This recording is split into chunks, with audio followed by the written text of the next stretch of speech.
What's up, everybody? Welcome back to the channel. Today we're up at our Orange County yard. I have this 914 behind me here with the boom on it. I'm about to warm this up. There's a guy on his way here with a tow truck and a few of our snowplows out of our main shop. We're starting to clean up that shop for the summer.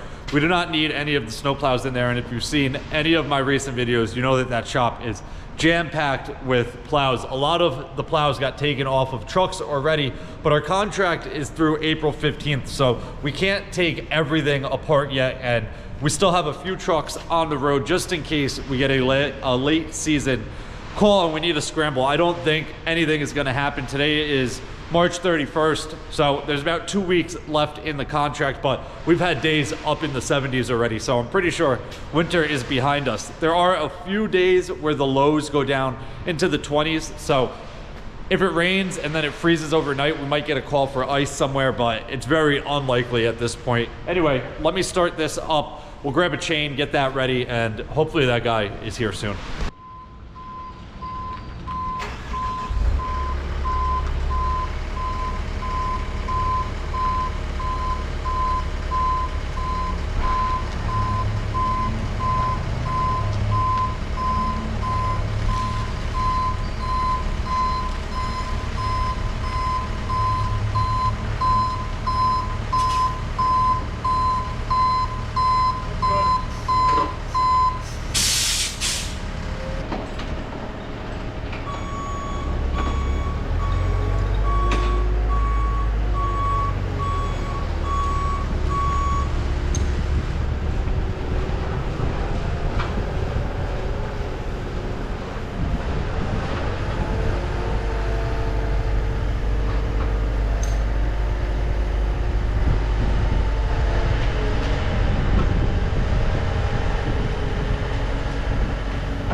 All right, guys, we're back down at our main shop. Time to load up the last trip for today. We have 1, 2, 3 wing plows and then 1 front plow that we're gonna bring up. I'm not gonna unload them today. Me and Rodrigo are gonna stop there tomorrow and unload everything. I need to bring that trailer back down here and load that Fisher plow and that Western plow on it tomorrow, and then bring those up to our Dutchess yard with me. So I'm gonna bring these up there today and just park the trailer in the fenced in area, and then we'll unload it tomorrow. All right, guys, we made it up here. Everything on the trailer stayed put. We did not have any issues at all. It wasn't even swaying at all. I was going about 70 miles per hour up the thruway, so everything was good with that. But I'm gonna disconnect the trailer and leave it here. Tomorrow me and Rodrigo will be here to unload this. That is gonna wrap it up for this one. If you guys have any questions or comments, definitely leave them down below and I'll get back to you as soon as I can. Hope you guys enjoyed it. See you guys next time. Peace.